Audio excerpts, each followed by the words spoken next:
just described opioid addiction. Really? Okay. Say it that way. Maybe Yeah. that'll make more sense. You have the repetition of the ritual that needs to happen in order for everything to be okay again. Different drug addictions will have a similar thing, but I know about opioids. The odd thing is like all of the trauma that would exist is subsumed in the drug, which then becomes the focal point of everything, and so all of the many problems become one problem, which is the drug that the junkie is addicted to. In my experience of conversations with hardcore heroin addicts, it's that everything in life, everything that's going wrong suddenly is that, oh no, I'm addicted to heroin. If only I could get off heroin.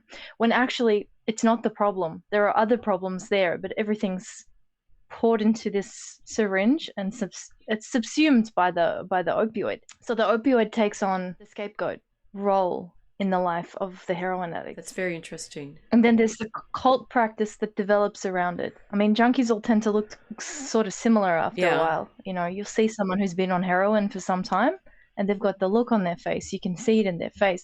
The physiology changes.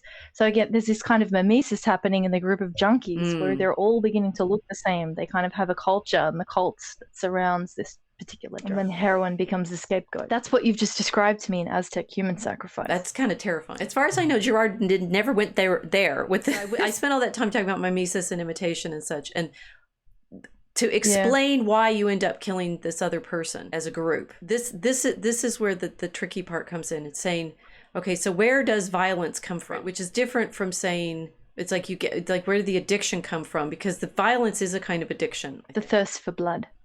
Right, but this is Gerard's first step was trying to figure out where that violence came from, right? It's like, okay, we're going to make a scapegoat and he's going to carry all our sins, and when he takes on all of those sins, then we'll all be better off. And that, to go to the Gregory Mass, here, you know, we see the priests sacrificing the bread and the wine in front of an altar. And in this particular iconography, it's very strange and pretty horrifying for most modern viewers to look at, because at the center of it is an image of, you know, it looks like Christ rising out of the tomb, his wounds and the bleeding.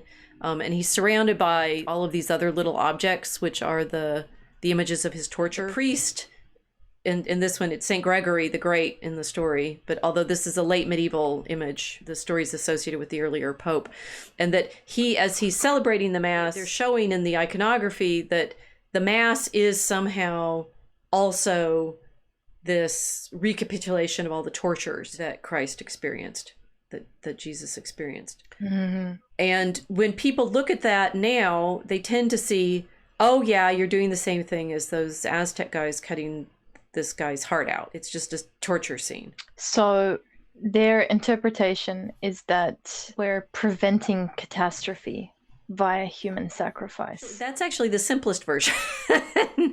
And in fact, the one that gets you to multiculturalism is a good thing, because you just have different gods. Yeah, it's interchangeable. Doesn't matter who it is. You can change the image behind the sacrifice and it doesn't matter. Talk about the incarnational problem, and I'm trying to get you incarnationally, tidily into this understanding that came to me in a flash when I started reading Gerard and realized that it was actually showing me things that I'd been trying to figure out for a long time. Guess what? This is how it works. Gerard's first step was to try to figure out why the violence in the first place.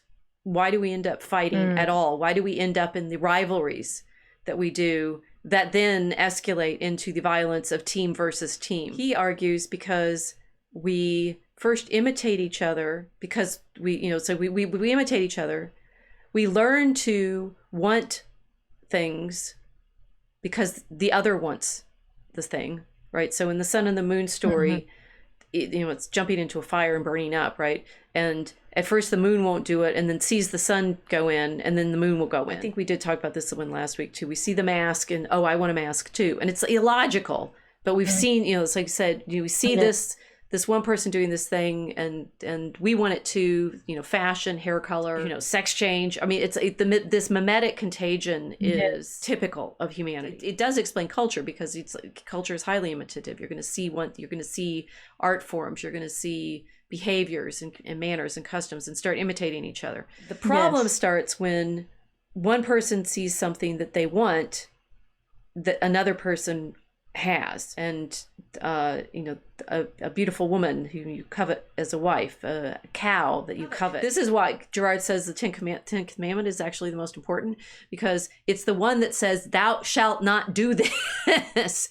Thou shalt not covet the things your neighbor has. Because, in fact, and this is then where Gerard is starting to explain the spiraling violence, it's the coveting of what the neighbor has that spirals into the violence that ends up with the scapegoat killed under a pile of rocks. At some point, things become a scandal to us. And he also talks a lot about the stumbling block, the scandal, the wanting, right? And I think the best example that he gives is when Peter in the gospel says to Jesus, you're the Christ. And Jesus says to Peter, get thee behind me, Satan. What's the Satan? What has Peter just become for Christ? And it's, Gerard explains, a stumbling block. That Satan manifests as scandal, manifests as the stumbling block. That Peter, in seeing Jesus as potentially the leader of this big movement that they're going to have, you guys better be listening, don't be this. If Jesus had said to Peter, you're right, I am, what would have happened was a spiraling rivalry. And we would have no church, because instead of Peter being the rock, he ends up denying Christ, and that matters too. Jesus would have fed the mimetic rivalry, and Peter would have wanted to become the leader next. And then what you end up with is this intolerable situation where it's just going to spiral into worse and worse and worse violence. So Christ responds to Peter in this way and says, get behind me, Satan, because otherwise his mission becomes a revolutionary movement instead of salvific. Right. And then it would actually start to look like the Aztec pyramid human sacrifices. It would look exactly like it. Because we'd have to go running around plucking out all of the Pharisees and the Zealots and anyone in the opposing teams, the Sadducees, anybody that was not quite right and not in lockstep would need to be completely violently opposed, because yeah. Do you see why I suddenly went, oh my gosh, it's all here? Yeah. Okay, so you've got the mimesis, which is human and necessary. The rivalry, because we desire similar objects, and the coveting seems to be it's like the negative side of the mimesis, that we end up coveting the things, and that Gerard also explains that the things we only desire things that we see other people having. We learn what to want by watching other people. Those rivalries spiral up, and the scandal comes when Satan is the desire, the accuser, the desire for the desired, and these things spiral up, and you end up in this spiraling potential for violence, which then this sort of magical step, this transcendent step that takes place, until, interestingly, you end up with some kind of marginal person. The Oedipus example is really strong for Gerard, that he's lame, right? So because he had his feet stuck together when he was a baby, so he's lame, and he's also recognized in the myth as being responsible for parasite and incest, right? He kills his father and marries his mother, and he then is recognized as responsible for the plague, right? So you get one of these characters, these or like in the Sun and Moon story, the sun wobbles, right? Or say this, like, so you could, what Gerard argues, you can see in these stories the despised, crippled beggar, lowly outsider or something. Or Dionysius, right? It works in the Bacchae too. That suddenly you see that the group sees a character that can become the demon, become responsible for all this bad stuff that's happening, which is in fact happening because of the rivalries, the scandal and the rivalries that have been all escalating. And we've seen this happen. It happens with mobs. It's lynching, right?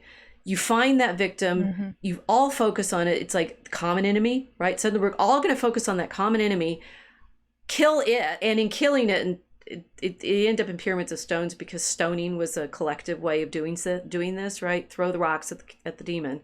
The demon dies, and then pieces come, but it's become because you've just engaged in this collective activity of murder. So there's this vortex of mimetic rivalry that builds up. So this is the image that I've got in my mind, and then this has to go somewhere. It has to be directed somewhere, otherwise it can't dissipate. It's just going to keep building and building and building and building. So the crowd finds the focal point for it to direct all of this intense energy of rivalry onto. And once it's done, then the vortex dissipates, which is why the crowd are satisfied and they can declare peace. Right. Yeah, this makes sense. But of course, the rivalries are going to come back because people are like that, and you're going to have to do it again. This is drug addiction. Yep. You're describing drug Oh, man. addiction. Yeah, the itch, it's never quite permanently scratched. Yeah. Yeah, the whole ritualized experience of the trauma vortex that comes up and then builds and builds and builds and builds until it's loud and screaming, and you need something to direct it all to Yep. in order for that energy to dissipate again, even momentarily. You're describing drug addiction. I thought we were doing drugs next week. Okay, so on the stream. My head's been in this phase for a little while. What Gerard is describing is the way in which this kind of addictive violence is addictive in human society, and that culturally, each culture is defined by its particular sacrifice. I mean, like not its method or something like that, but that cultures develop around, and this is what polytheism is. It's like all these murders, and that in the way Gerard tells it, that each city would be founded on a murder. He talks about Rome, right? I started in my opening tonight talking about the Ides of March, right? And the Roman Empire is founded very clearly on one of these collective murders. Shakespeare does it, right? That the senators come together and kill Caesar together in the Senate House, and that in fact all subsequent, Caesar was a family name, and all subsequent emperors are Caesar, right? It's like they all become, and then Caesar himself, Julius Caesar, is divinized, right? All the emperors are divinized after that, and Gerard says it's coming out of this mechanism of the victim is transcendent and becomes divinized because of the effect of that collective murder of him. That collective murdering of the victim is the sense that you get that person was a god. I find very like creepy and weird, and maybe we want to talk about that a little bit, because I'm not sure what the Aztec sacrifices, they saw these people as divinized. I mean, they eat them. They roll their body. I mean, it's in the movie, right? They roll their bodies down the steps, which is part of it, I think, and then they chop the limbs off and eat them. But they are sort of like with this mass partaking of the victim, and taking his energy, taking his strength, participating in the strength with the sun, I think. Well, they're cannibalizing the trait of the scapegoat, which is that the scapegoat has been the repository of the collective violence. So there's an energy there that goes into the scapegoat. It's dissipated from the crowd because it's redirected and put into the scapegoat. So then cannibalizing the scapegoat means that you're taking in all of the energy. Sounds crazy, but like this is what they seem to be doing. Taking a little piece of it, which is essentially like eating the heroism or this false heroism of the scapegoat, in that they've endured this experience of receiving the violence of the crowd, because none of the other people have done it, only the scapegoat. So it makes sense that the crowd then fetishizes the scapegoat because they've done something that no one in the crowd has been willing to do, and until that point they haven't been the scapegoat themselves. So this monster takes on a trait which is godlike because they've been raised to a position above the mob in being killed by the mob. They have something the mob doesn't have, which is that they've been initiated into the experience of being a scapegoat. Eating them is cannibalizing that trait as a kind of preventative vaccine, if you will, against this mob violence. Yes. I'll eat the idol god, gosh, yes. lowercase g, who could do what I have not been able to do in order to protect me from the thing that I am most scared of, which is this mob violence. Wow. And we will deify this monster.